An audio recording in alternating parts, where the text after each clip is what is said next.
It's time for IMNSHOW, in my not so humble opinion, show, which is what this show is about. It's about me being able to express myself via the power of live streaming and podcasting with special guests periodically whenever something trips my trigger. Today, I'm going to be doing an episode of the NONFICTION BRAND podcast, which you can see right here. And I've got a very special guest that I want to introduce you to in just a moment. But before I do that, I want to remind you that the NONFICTION BRAND podcast is available wherever you get podcasts for free. All you have to do is search NONFICTION BRAND, look for my lovely mug, and you're going to find it. And I invite you to go ahead and check out this will be probably 180 episodes of the podcast, or as many as you'd like. But enough about me. This is about a guy named Tyler Foley. So, Tyler, welcome to the NONFICTION BRAND podcast. Oh, thank you for having me. I'm excited to be here. Well, here's the thing. Now, listeners to the NONFICTION BRAND podcast will know that I've recently fallen in love with an online service called Podmatch because, and this is me revealing a little bit of behind the scenes. I've done this podcast. This is going on year 4 now. And for the first 3 years, I depended on people that I met face-to-face in public. And that was a great way to get guests until this little thing called COVID showed up. And all of a sudden, face-to-face was not a possibility, especially with people that I really wanted to talk to, which were not my friends and family and close associates geographically, but people from around the world who've got really interesting things to say and share. So I'm hanging around Podmatch, which is like, I've heard it described as Tinder for podcasters and podcast guests.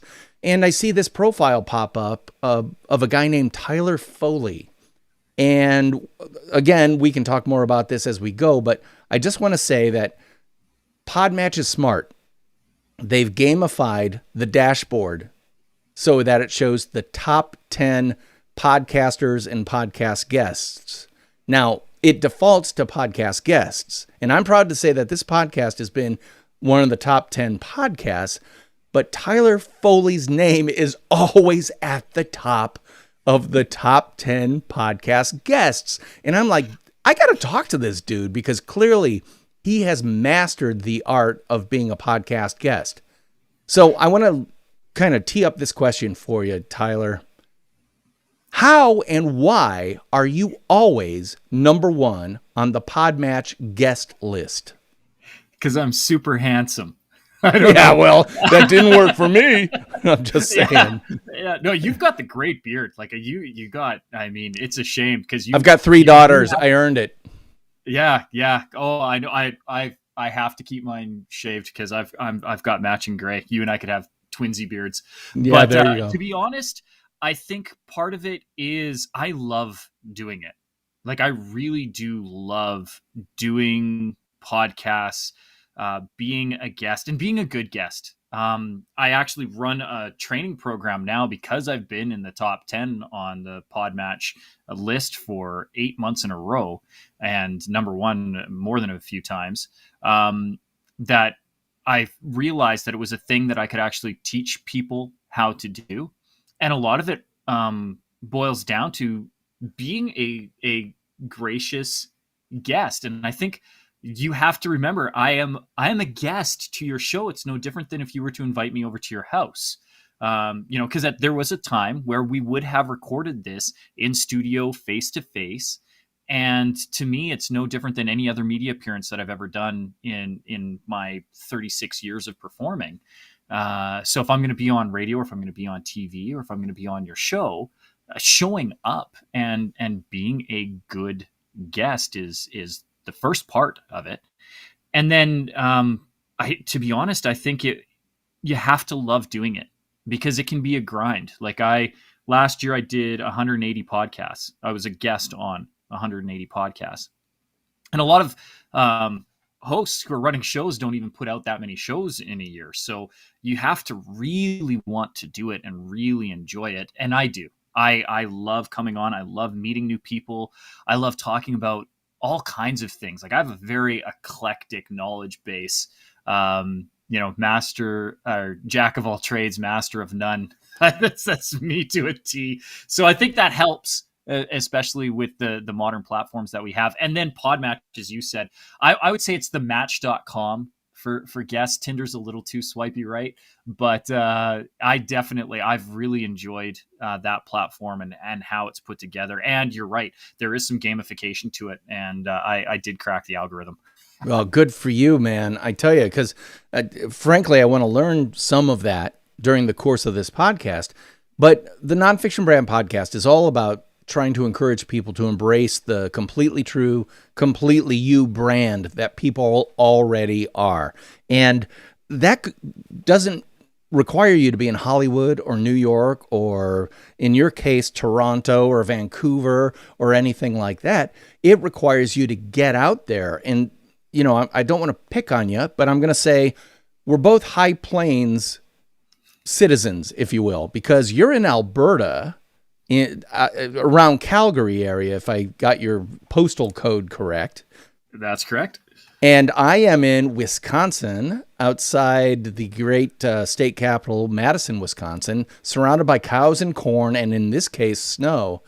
And I just want to point out that Tyler, based in Calgary, has an international presence in the podcasting space, which of course translates into social media activity across all the social media platforms that you engage with.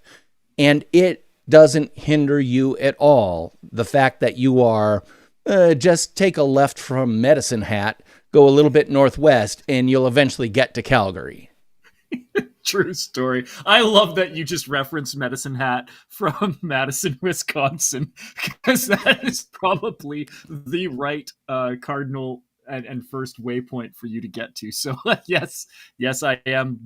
I'm going to remember that when people ask where Calgary is. I'm going to tell them I am just northwest of Medicine Hat and see the blank stare. But you're right. Geographically, you don't need to be inhibited in any way, especially with technology now.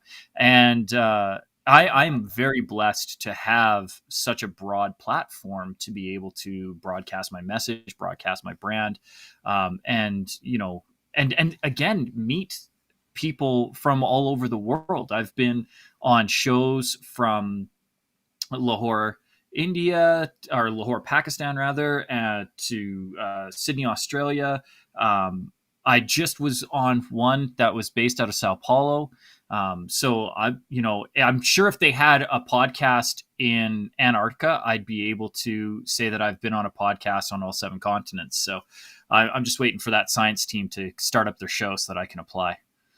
Well, one of the things I want to point out is, correct me if I'm wrong, but I don't think you are a podcaster yourself. Do you have a podcast? No, because I recognize how much work goes into it. Amen, brother. I am in awe every time I'm on a show. The back end that you have to put into, building a podcast, the various platforms that are available to broadcast so that you can broadcast it. Are you going to do it live? Are you going to do it pre-recorded? Bless your heart for doing a live show. I love the live shows. But, that takes a little bit of burden off you, because once you have all of that mechanism in place and all that infrastructure, you hit go and we do the show, and then it's out there. Where it's some of these guys who are doing the pre-recorded ones, they're, the effort that goes into that, you're having to do the editing and understand the flow of a show and all of that. And then, yeah, just having the platforms. This is such an easy job for me. I just show up, look pretty, answer a few questions, and then go about my merry way. And I wouldn't change that for the world. And I'm really, like I said, I am so thankful every time I get to come onto a show, because I recognize that without you, I wouldn't have a platform. Well, I bring it up not to wag a finger at you or anything, but to point out, see, people, you can get all the benefits of that podcasting has to offer with none of the drudgery, pain, technological pain, systemic agita, all that stuff. And simply by following Tyler's example, you can be an expert wherever you happen to be on the face of this earth. If you have a camera, and a microphone, and by the way, you do, it's your phone for a lot of people, you can turn out a good guesting experience for podcasters like me where you go, wow, that was fantastic content. Maybe your microphone's not the best. Maybe there was dogs fighting in the background every once in a while, just like at my house. But it doesn't matter because podcasting is about the raw feed. It's about getting the information out there, sharing who you are, what you do, and how you do it in a very effective way. And Tyler has cracked literally the podcast code, and he's not even podcasting. To me is amazing. Yeah, not without having my own show in the last 6 months. Let's read the stats proper. 218,070 downloads and 1,078,333 social impressions based on the statistics that, well, it's too blurry for you to see, but that's what Podmatch is telling me right now based on the information that the hosts submit. So, 200,000 downloads in 6 months and over 1 million social impressions using somebody else's platform has been wonderfully beneficial for me. And again, I recognize that I am piggybacking on somebody else's audience and somebody else's hard work. So I want to make sure as a guest that when I come into your house, when I come to your show, that I'm giving you that quality soundbite or the information that your audience can use that's important, because otherwise I don't get asked on to the next show. And I can use the sound bites too. That's the other beautiful thing. You're going to find the best of the show, and you're going to put that up on your socials so that you can say, hey, this, come listen to my show. This is some of the stuff that you're going to get. But then that becomes content for me too. And I can use that to really hone in on what my brand actually is, right? There's always what we think we want our brand to be. And then there's what our brand actually is. And I have found over the last 6 to 8 months, really, truly my voice and what my brand is based on the snippets and the little tiny excerpts that all of the hosts are pulling out and going, this is what we want you to hear from Tyler. And I'm going, well, if that's what they want me to hear, then that's really what I should be honing in on as my messaging. And the growth has been exponential in the last 6 months. I am grateful and thankful every day that I get to come on a show. Well, I want to point out for the Nonfiction Brand audience something you said that is so important, and that is you found your voice, not because you knew necessarily what it was, but because you heard what other people thought was the most valuable stuff you could share, and you discovered that, one, I'm showing up as a genuine human being. I'm not some slick shyster in a sharkskin suit. I'm coming on as myself and sharing what you know. And then from that, your audience is saying, of what you know, here's a piece of gold. Here's another piece of gold. Here's a diamond. And you get to discover that, wow, people are getting these specific things from me. And I'm guessing that you're starting to focus more and more on those things, because when the marketplace is telling you what they want to buy from you, that's a good time to listen and a great time to start building up inventory of those things that they want to buy. Am I getting that right about you? 100%. And it's been beautiful because you had touched on it, and I will reinforce it, that, you really need to know who you are. One of the things that I teach in all of my seminars is authenticity is synonymous with self-awareness, because I don't like the word authenticity. I hear it too much. It's a buzzword in the speaking world. We need an authentic speaker. And I find it becomes a license to misbehave, because that's just who you are. I'm just being authentically me, and then you can swear or do whatever. And I think that isn't really actually being authentic. But I think knowing who you are at your core, knowing what your messaging is that critical first step, because I am unashamedly and unabashedly me. I show up. This is who I am. And I know, because I've got you know, all coming up 200 episodes that I can go back and look on. And who I am and how I'm showing up hasn't changed. But the laser focus in on the messaging that I am providing to a show or to a host is becoming significantly more refined, right? Because as you said, I have this entire pay dirt of information that I can use. We'll call it a cubic bucket, right? One whole cubic yard of material that I can give people, and everybody's taking it and they're distilling it down. And next thing I know, we've got, as you said, a couple of gold nuggets, and hey, we've even found some diamonds mixed in with that. But there was all of this material, and all of it is still me. It's all what I use. But when you sluice it down, this is what people want, right? They just want the gold nugget. Give me the nugget. And so now I know what my nuggets are, and they're really easy. And it's been a beautiful thing because I've always had them, but I've now heard what it is that the public wants.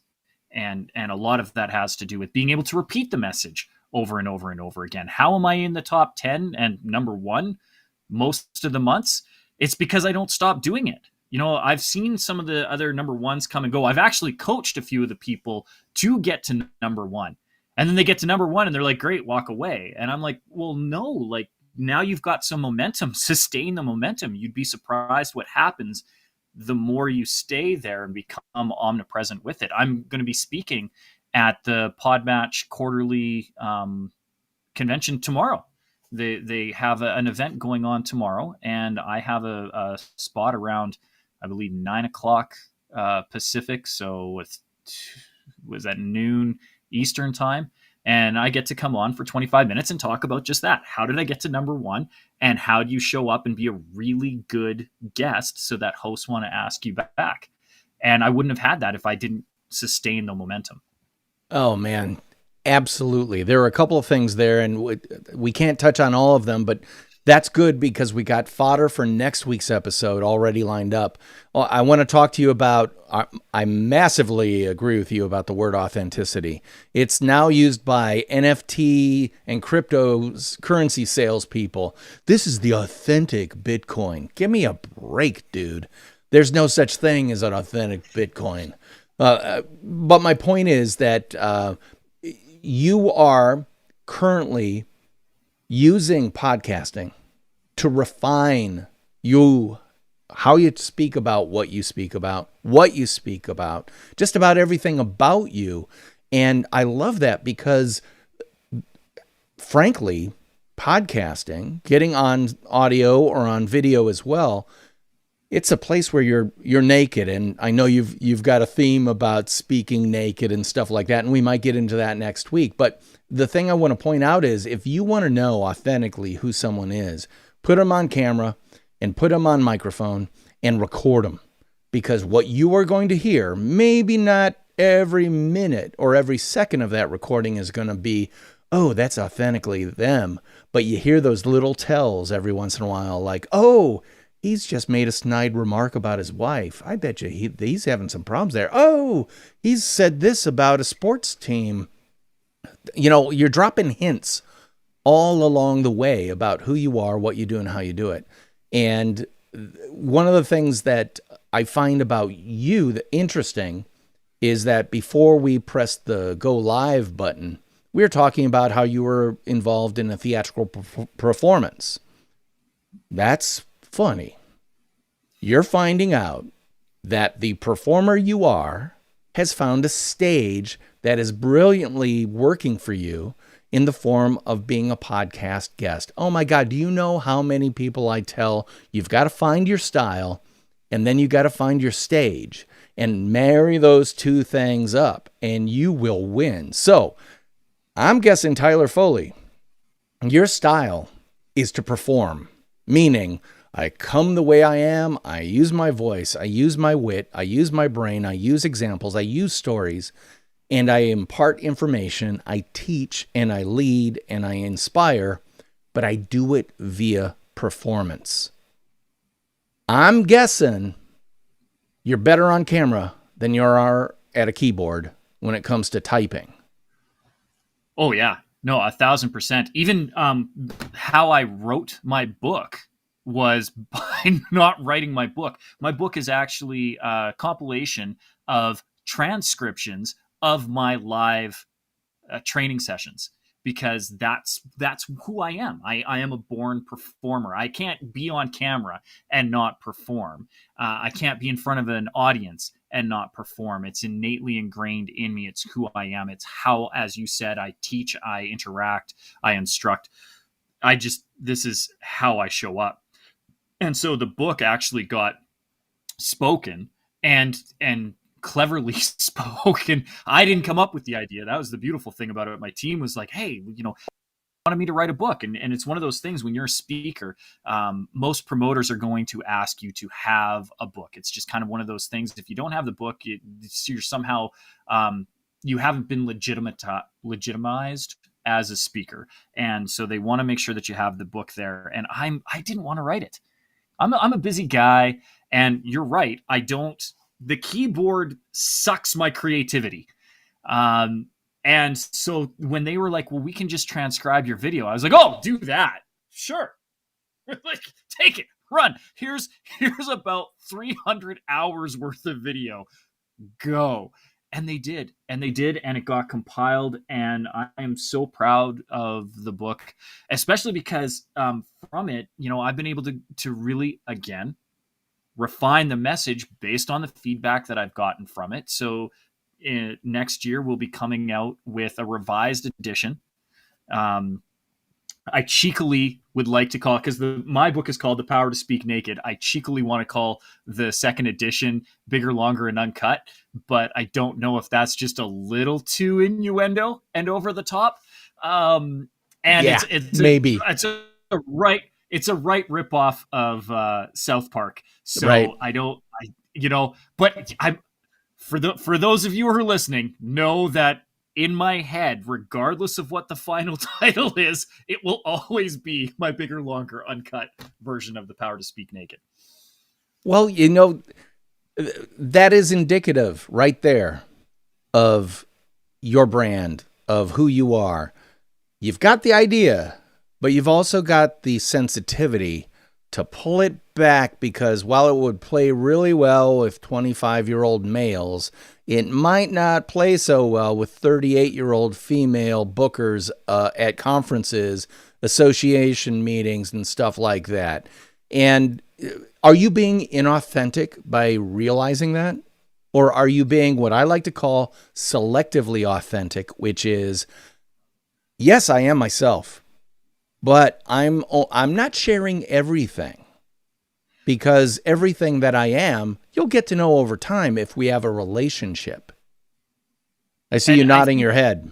Yeah, and I think you're right, though, because, again, authenticity is synonymous with self-awareness. I am very self-aware of who I am, what my messaging is. I do have a really dirty sense of humor. Like, innuendo is my favorite form of humor.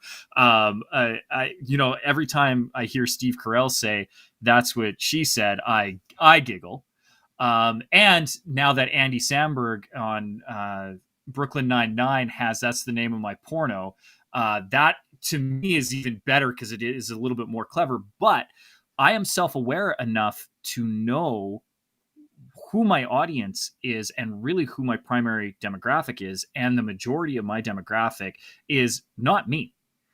So it's funny to me, but most of the people who gravitate to my messaging are actually, as you mentioned, female, 35 to 55, and usually middle or upper management, or a large proportion now are charity directors. And so, although The Power to Speak Naked is a little bit out there as far as a title goes, they're not put off by it. And I want to be sensitive to my people. Like, you are coming to me for information. So as much as I'm going to get a chuckle out of the potty humor, because I am still an 8-year-old kid in my head. And poop jokes make me laugh. And it's the great thing about having a 6-year-old daughter, because poop jokes make her laugh right now too. So we can giggle at the same humor currently. She's going to outgrow it. I am not. My Right. audience is certainly not aligned with it. And so I'm aware of that. And I don't think there's anything inauthentic about that. They're going to get it in the live, and I will be tasteful with its presentation. I'm not going to drip it everywhere. It's just every once in a while something comes up and I'll go giggles. Yeah. Well, and that's the fact is, when you have the opportunity, when you have the ability to control the context, the smile on your face, the tone of voice, the way you say it, the tempo and speed at which you say it, these are all cues to the audience that I'm putting this out there, but I'm not serious. You put the same thing on paper, and people have none of that context. I heard Trevor Noah talk about context being the most important thing about comedy, and I truly believe that. Because if you don't know the context of anything a comedian says, it can be taken out of context and, lead them on the cancel train right out of town. Jon Stewart's dealing with that right now. An offhand remark about the film characteristics of the goblins at Gringotts in Harry Potter all of a sudden became Jon Stewart is accusing J.K. Rowling's of anti-Semitism. And he has had to spend weeks now pushing back on that, being like, no, and this is what's wrong with media. And I know Trevor Noah did a really good segment on that. I think Russell Brand did a really good segment on it. I've seen a lot of people come up to it, and I think people are getting tired of that, where everything there is no subtlety anymore. It's one of the reasons why a lot of people ask me to do my training virtually, and I have been very hesitant to do it, even though I am very animated and I'm good on camera. There is still subtle cues that you just can't get that we could get in a live room. And furthermore, I can't get the cues from you the same way that I can. So virtually I can present this way and you're going to get the content, but I am informed by your reaction, and I really need to be able to see an entire audience, and it can't be on tiny little minuscule screenshot things. Like I can't boxed up. I can't, it's not the same. I need to be able to feel where the crowd is at. And there's a real synergy that happens with that because of context. And without context, you're lost. So I agree. I suppose that's a roundabout way of me saying I agree completely with you. Well, that's how I know you're a performer, because performers, whether you're a magician, a musician, a musical theater performer, a live drama actor, especially people who love to perform live. Oh my God, there's a reason why there are certain people on Broadway who will never be on film, because they don't want to be, because they always need to feed off the audience. And again, I need to wrap up this episode of the podcast, but that's okay because Tyler is back again next week. Before we go any further, you've already teased the book enough. Now you got to tell us what's the title and where can we get it? Well, title is The Power to Speak Naked, and you can get it at any one of your local bookstores, honestly. But for those in the States, I would strongly encourage you to go to bookshop.org to order it, because bookshop.org is a wonderful online experience that connects you with your local book retailer. So you get all the joys of going to, say, Jeff Bezos' site, where you can get my book as well, but you will be supporting your local book retailer. So if you are in the United States, I would strongly suggest you go to bookshop.org. It will help your local book retailer. They also put together a fund that local book retailers can go to get aid and assistance if they're struggling, which most of them are right now. And you can actually get my book for about $1 cheaper off of bookshop.org than you can from Jeff's site. So save some money, help support your local bookstore, and still enjoy the online shopping experience. For everybody else, you can get it from wherever your book retailer of choices, whether that's Barnes & Noble or Amazon or Chapters. It's available everywhere. And you can always go to my website, which is SeanTylerFoley.com. Sean spelled the proper Irish way, SeanTylerFoley.com. And I can hook you up with all the info. Well, I mentioned the fact that when you're on podcasts, you drop little bits of information about who you are, what you do, and how you do it, and kind of the foundation of your brand. Tyler just did it right there. He mentioned not the House of Bezos, but local bookstores that you can support through bookshop.org. That just told me a key thing about you, the person. That is what people mean when they say authenticity. You let me know that you care about local brick and mortar. You care about local communities. You care about supporting the people that actually keep economies alive rather than just enriching the guy who wants to take a penis into space. Yeah, he already has. And he has the nice cowboy hat to prove it. I'm glad. Oh, anyway, let's not pick on Jeff Bezos. He's got enough problems as is. Let's instead invite you to join us next week for another episode with Tyler Foley on the Nonfiction Brand podcast. As always, I would love for you to like, subscribe, refer, and review this podcast wherever you get it, because that really does help other people find it. I am your host with the most, DP Knudten, and he is Tyler Foley. And we'll be talking at you again next week. Bye-bye. Pause. We're going to go into our second episode right now, so stand by. All right, so Tyler, you're up there in the cold, frozen plains of Calgary, and I did a little poking around on your old LinkedIn page, and I know that, let's say that you're living your, what I like to call your soul hustle. But you got your full-time job thing going on that is completely different than what anyone who might know you from listening to a podcast is all about, unless you listen to health and safety podcasts as part of your daily routine. Can you talk me through that? We've got Tyler, the performer, who performs live on stage. You've got Tyler, the performer, who performs on podcasts as a podcast guest. And you've got Tyler, I'm guessing I can say the performer, who is teaching people in a very narrow niche of business, which is health and safety, etc. Talk me through that whole three-legged stool that represents your professional endeavors. So it's funny because, again, on the surface, they seem very desperate and separate in that you wouldn't see a relation between them. But what makes me a very effective safety consultant, and to be fair, I started Total Buy-In as a self-employed entity, mostly out of frustration, being picked up and laid off by various companies, and really wanting to control my own destiny. So in 2015, I started my own company.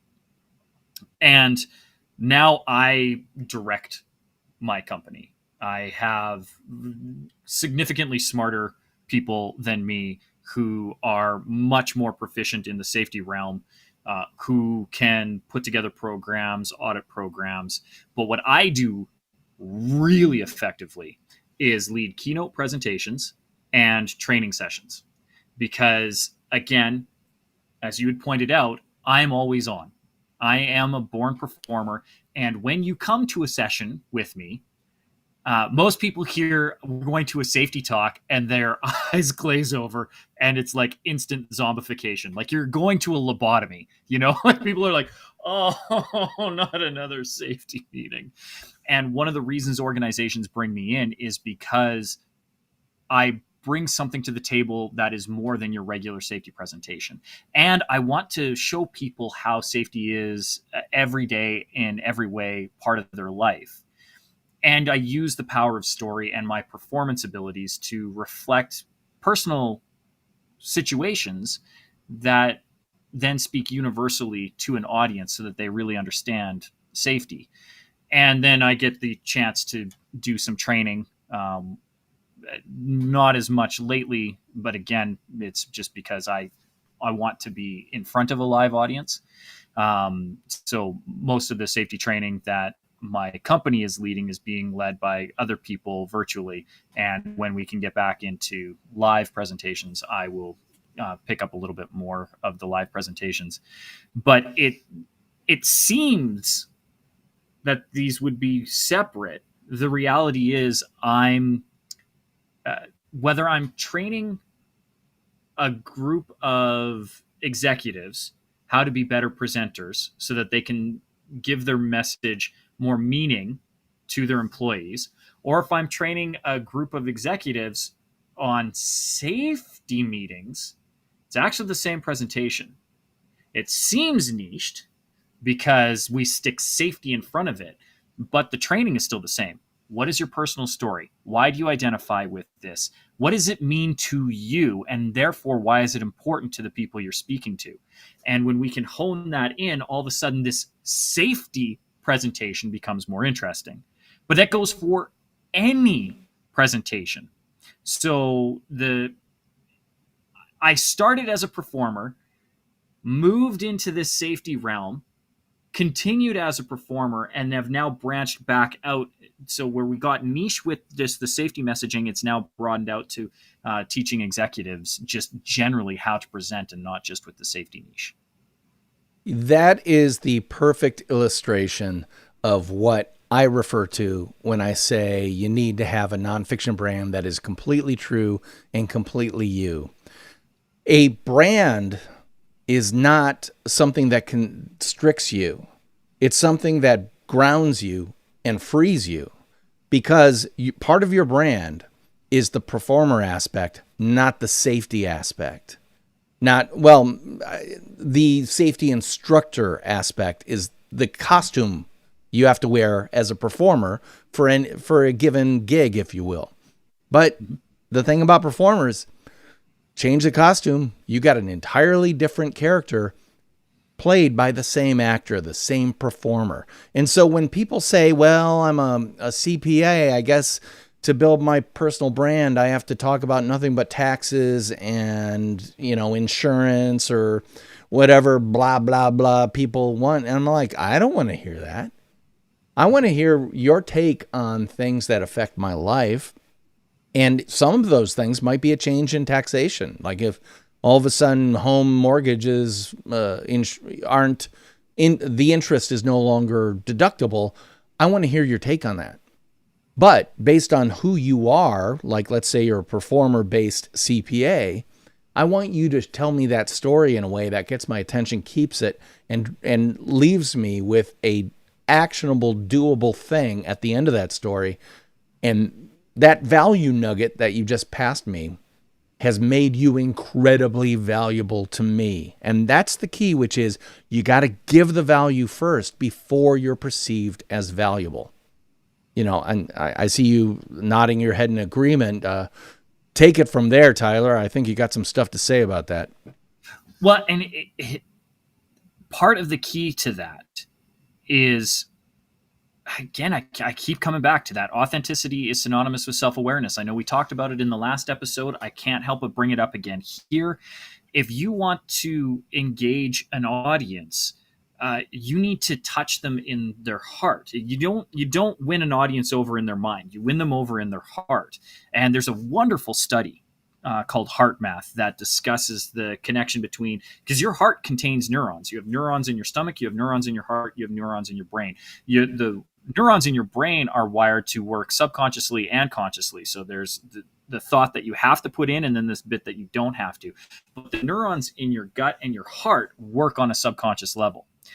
And when you can tie your head and your heart together, that's when, everybody talks about being in state or in flow, or you're connected.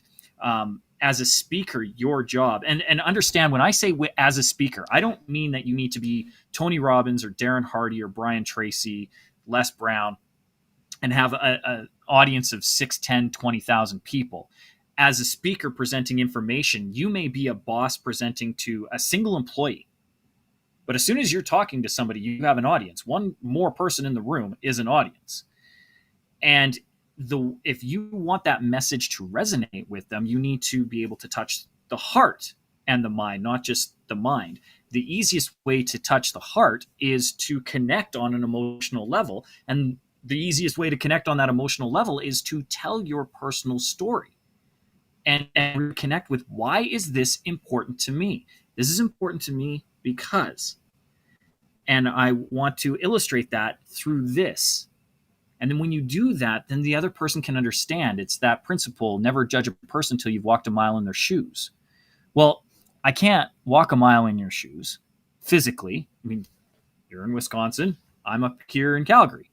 But if I tell you a story, you can see the world through my eyes. And in doing that, you can experience what I experienced. And that's how I connect your head and heart to my head and heart, and how we can have that resonance. And I think that's really that key ingredient to getting your brand and to your messaging. Because as you had pointed out, you can be super niche. And in fact, the more niche you are, the more universal your message will land. It's one of the principles that I learned from both Bo Eason and Les Brown when I got to work with them. Bo Eason was very specific that the more detailed you can get with your story, the more universal it will resonate. The more generic you try to make it, the less likely it is to land. And then Les Brown tied it all up for me when he said, you never tell a story without a point, and you never make a point without a story. If you're trying to make a point to somebody and you're trying to connect head and heart, you need to have that story. You need to give me a reason to care. And that's where a lot of what I do is training people to connect with their audience through the power of story. And that's when you get that harmonic resonance. All right. So I just want to point out to listeners and viewers of the live stream that Tyler's just given a masterclass in why you should do podcast guesting if you are like Tyler, which is he has demonstrated who he is, what he does, how he thinks, how he performs, how he shares, how he inspires, and his voice, his mannerisms, the smile on his face, the animation on his face. All of these things he's demonstrated. And if I were a booker of a conference, would I be impressed by that? Yes, I would. If I were interested, more of a bookish person, would I seek out his book? Probably. If I was in the mood to take a seminar or a webinar or something like that, am I going to try to find out whether Tyler has those things? Why, yes, I am. Because he's been able to, via the performance venues of both audio via podcasting and live stream, video and audio, he's been able to demonstrate very, very clearly and in depth who he is, what he does, and how he does it. Now, his resume says that he's this guy in health and safety and blah, blah, blah, blah, blah. But here's the thing about resumes. Resumes are nothing but a closet full of costumes for someone like Tyler. He's a performer and everything. You know, we talked last week about the fact that he's not a writer. Why? Because he's a performer. I can relate to that. As people who listen to the Nonfiction Brand podcast know on a regular basis, my career has been in 30 years as a copywriter in advertising.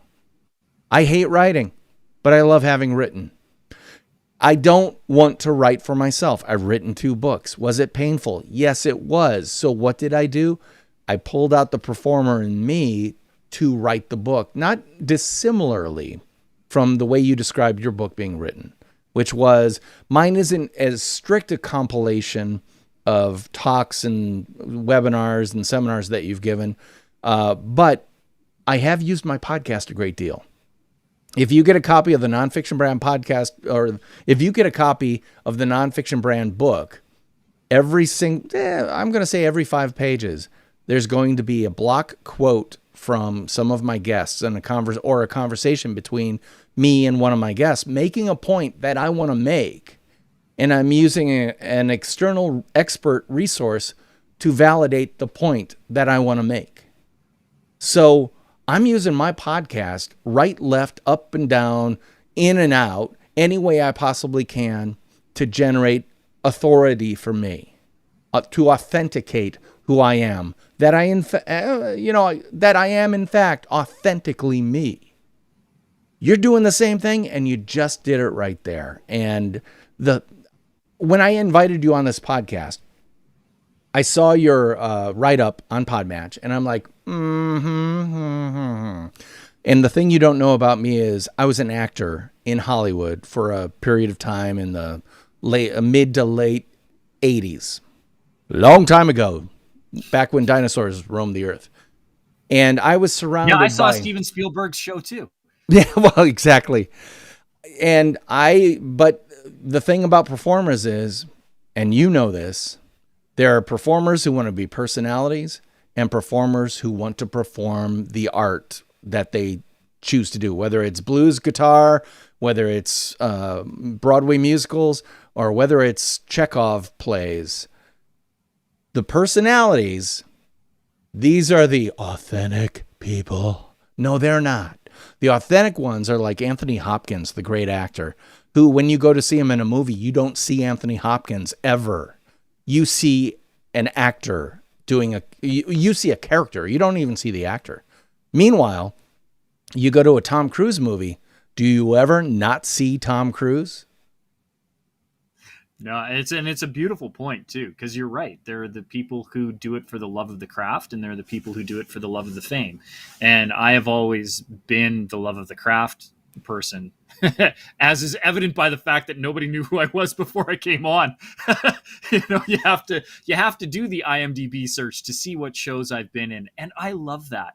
And I love the freedom that comes with that, because I haven't ever been typecast. The closest I've come to being typecast is if you look through my acting resume. And it's funny that you point out that I have like the professional resume, which has very specifically been sterilized of any performance. Mostly because the resume is used to get jobs, and I no longer want to work for anybody. I want to work for me. But ironically, the people who want to see me speak want to see the professional side of it, and they're not. The performance is what makes me great, but if I say that I'm a performer, they go, yeah, but we need a professional.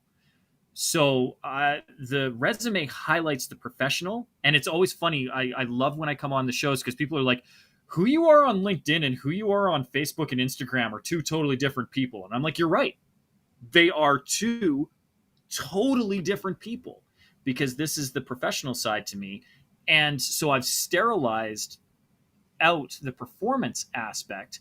And when it comes to me being a performer, I do it for the love of it. And as I was saying, the closest I've come to being stereotyped or typecast, I tend to play one of two roles, and sometimes that role is combined. I'm either the gay guy or the really mean guy, or I'm the really mean gay guy.